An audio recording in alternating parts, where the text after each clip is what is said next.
کہتے ہیں کہ حضرت مسعود، بہرحال میں نے یہ حدیث نہیں پڑھی، آپ نے یہ حوالہ تو لکھا ہوا حضرت مسعود، بس ایسی بات نہیں۔ حضرت عائشہ فرماتی ہیں کہ جن ذکر کو فرشتے نہ سن سکیں وہ اس ذکر پر جن کو وہ سنیں، ذکر کو نہ سن سکیں تو لکھیں گے نہیں، وہ تو وہی لکھتے ہیں جو سنتے ہیں۔ جو سنیں گے نہیں تو وہ تو لکھیں گے نہیں۔ اگر آپ کا ذکر قلبی ہے وہ تو نہیں لکھیں گے نا، وہ تو وہی لکھیں گے جو ذکر آپ کریں گے زبان سے۔ بہرحال ذکر قلبی بھی ایک قسم ہے، ذکر لسانی بھی ایک قسم ہے، اور ذکر خفی بھی ایک قسم ہے۔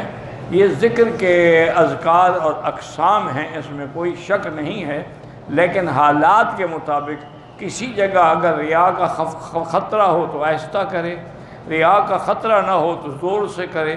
جیسے اللہ نے حج کے موقع پر جبریل بھیجا کہ حضور اپنی امت سے کہیں کہ لبیک زور زور سے پڑھیں، تو وہ پھر زور سے ہوا، جہر سے ہوا۔ تو اس لیے بہرحال یہ مقامات ہیں، اس میں آپ نہ الجھیں، آپ وہی کام کریں جو اللہ کا حکم ہے کہ اذکروا اللہ ذکرا کثیرا، زبان سے ذکر کریں اللہ تعالیٰ کا۔ اب قرآن جو پڑھیں صرف دل میں تو نہیں خیال کرتے رہیں گے، جب تک پڑھیں گے نہیں ثواب نہیں ملے گا۔